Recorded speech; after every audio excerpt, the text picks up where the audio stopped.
वंताराकडून कोल्हापूरकरांची दिलगिरी व्यक्त करण्यात आली होती. पाहूयात.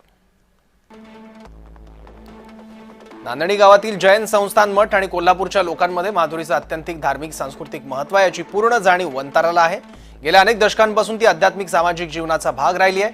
माधुरी कोल्हापुरातच राहावी अशी इच्छा व्यक्त करणाऱ्या भक्त, मठाचे नेते आणि लोकांच्या भावनांची पूर्ण जाणीव आम्हाला आहे. यातील वंताराचा सहभाग सर्वोच्च न्यायालय आणि उच्च न्यायालय यांनी दिलेल्या बंधनकारक निर्देशानुसार काम करण्यापुरता मर्यादित आहे. माधुरीला हलवण्याचा निर्णय न्यायालयाने घेतला होता. पुनर्वसन केंद्र म्हणून त्यात वंताराची भूमिका केवळ माधुरीची देखभाल करणं, निवास आणि पशुवैद्यकीय सहाय्य पुरवणं अशी होती.